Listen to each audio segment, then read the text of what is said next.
I wanted to address the subject of adoption today because it also fits so well into the broader subject of to whom do we belong and where do we belong.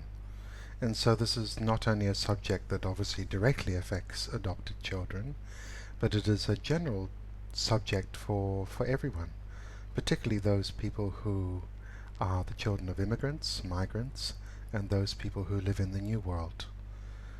And so there are many of us who come from families whose grandparents or parents come from different countries, different cultures, different ethnicities even, who live on the opposite side of the globe now.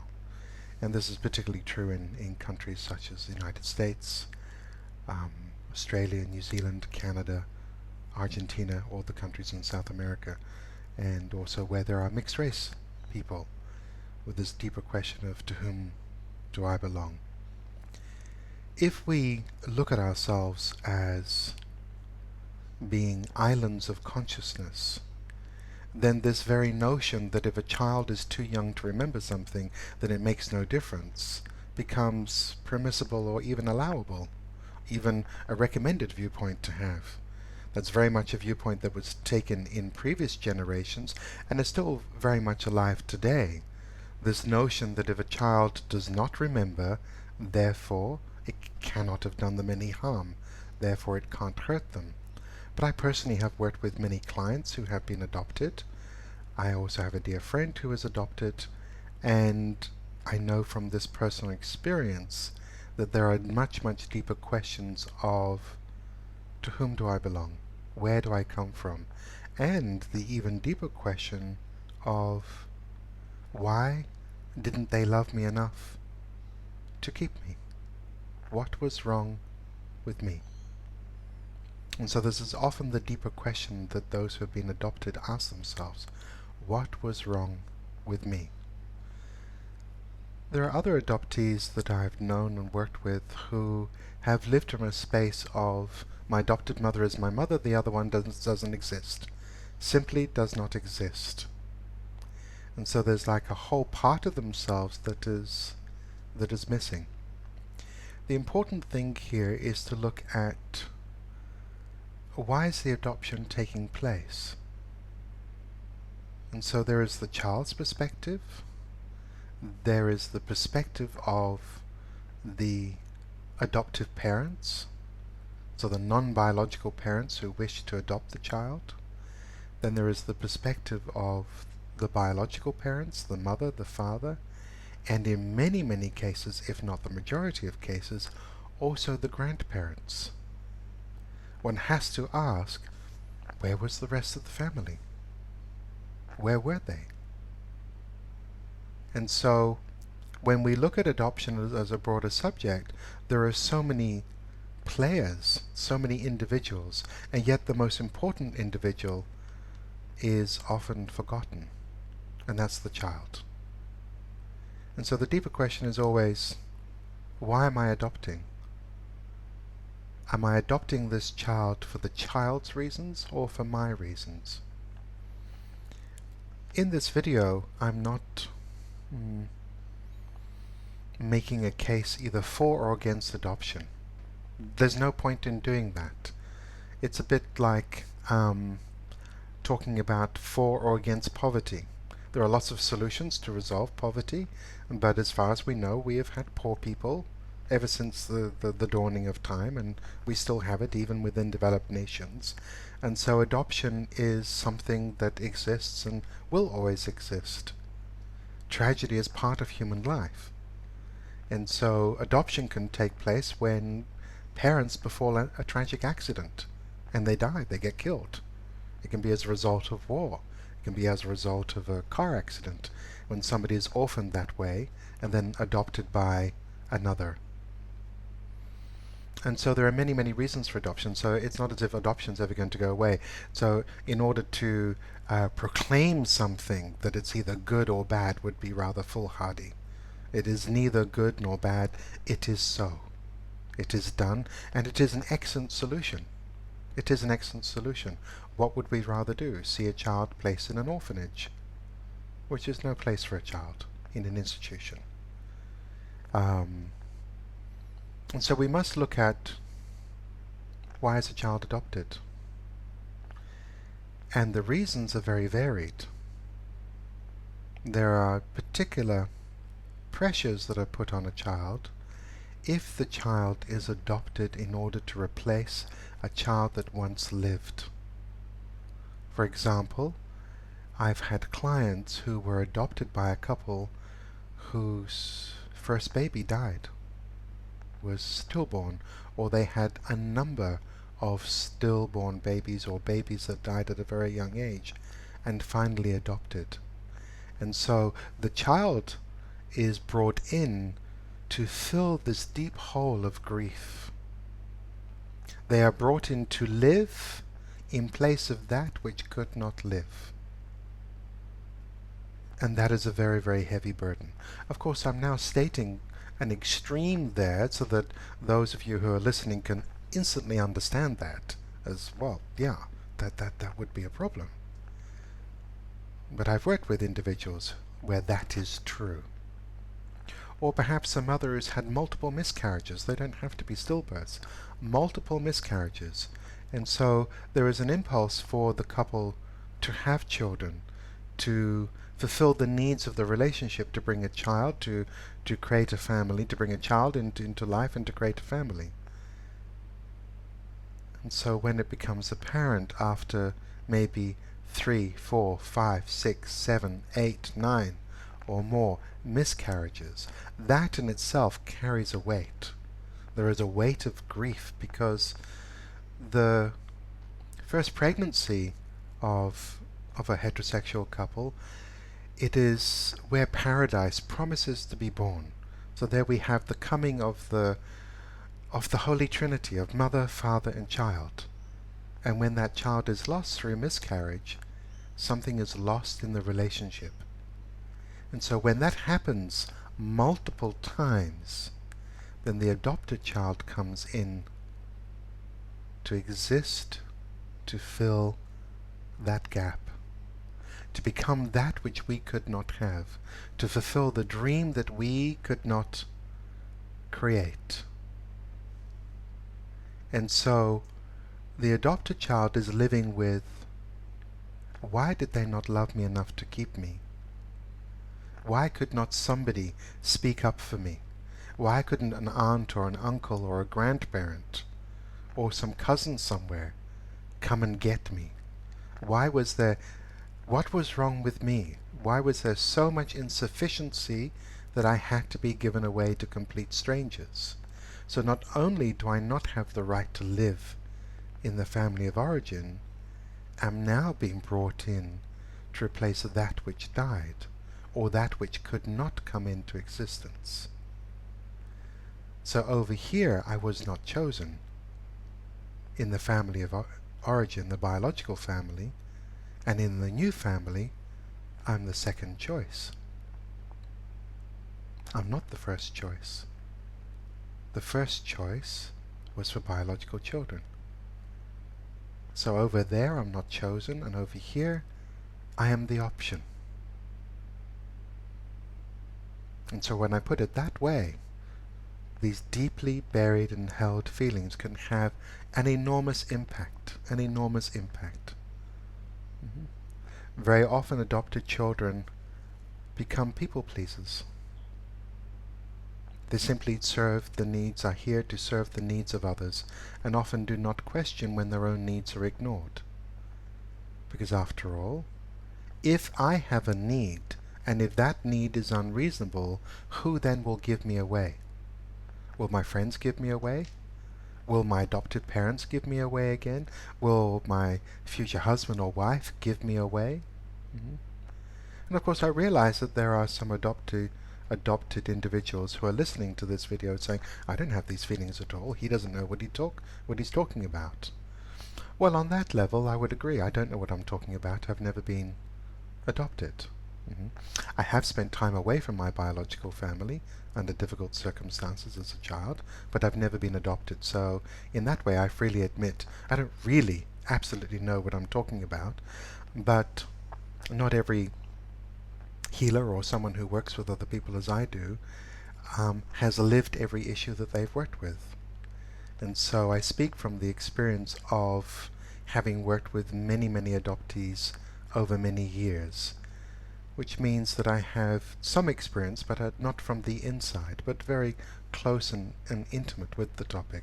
So it's important that I say that. And it's important that I acknowledge that somebody might even be objecting to what I'm saying right now.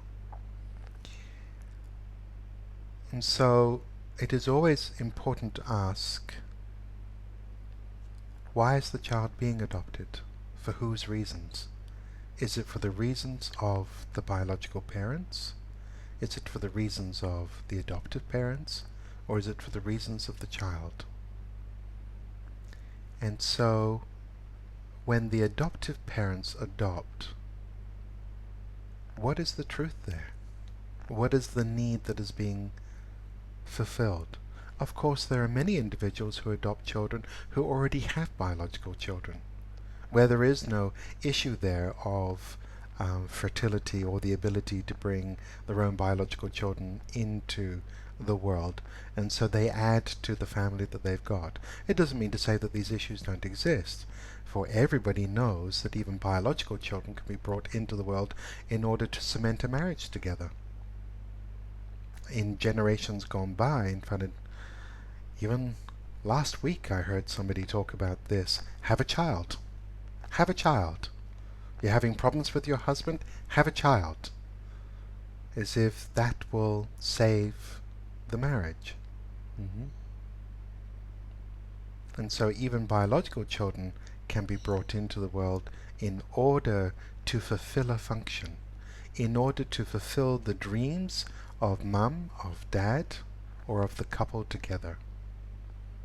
And so with adoptive children, with adopted children, this can be especially true.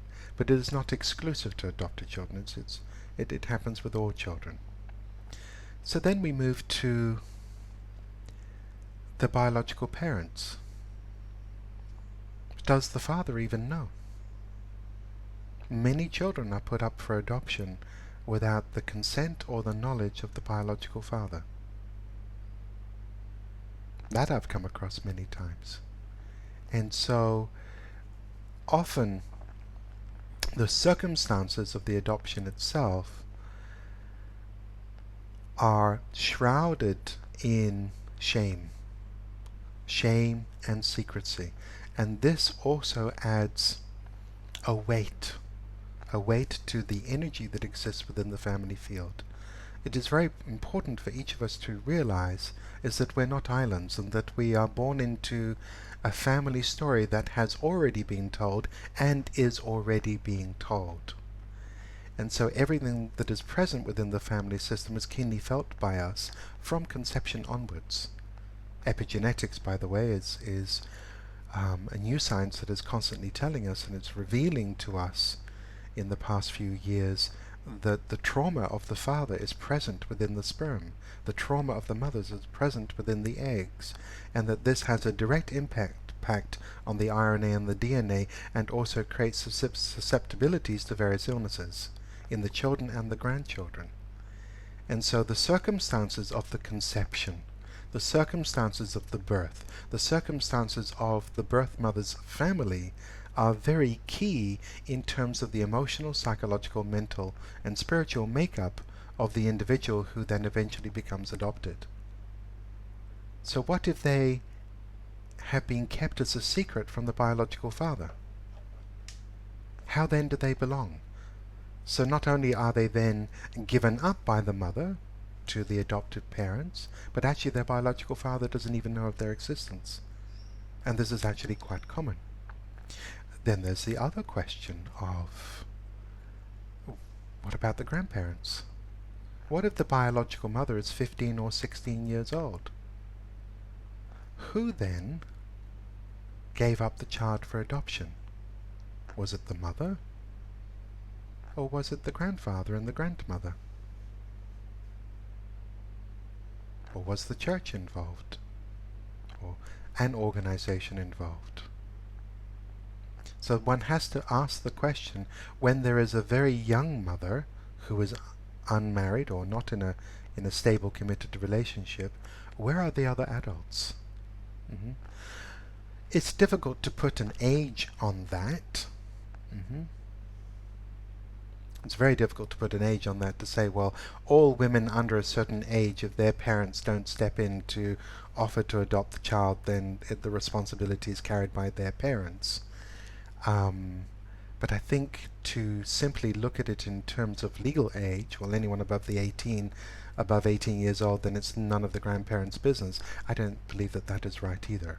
Mm-hmm.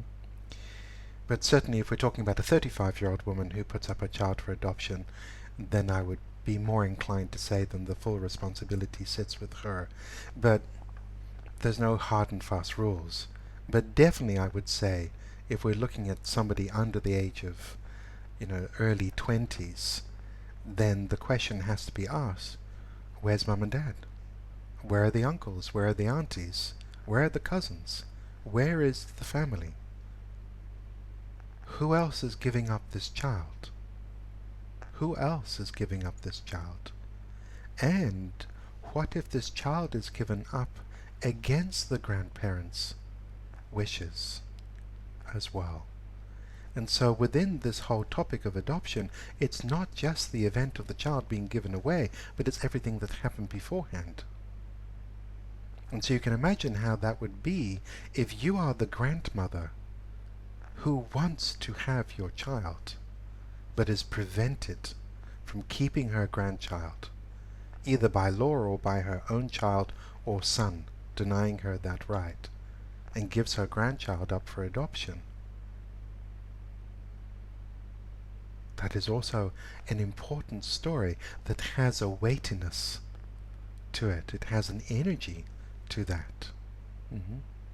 Just as well, if you are the grandmother who says to your daughter, you're unwed, this is your responsibility, get rid of it. Get rid of it. I want nothing to do with this child. I will not support you in this way. Mm-hmm. So both of those stories have a weight to them, and those stories are very common with adoptees, the reason why. And there can be multiple reasons why an adoption has taken place. Shame is always a factor. It is always a big factor. And so for the adopted child, then there is the weight of the shame of the mother and or other members of that child's biological family. So that shame could be around the reasons for the adoption. Perhaps the pregnancy came about as a result of a relationship with someone who's already married, or a relationship with somebody of a different ethnicity or race or religion, or a big age difference.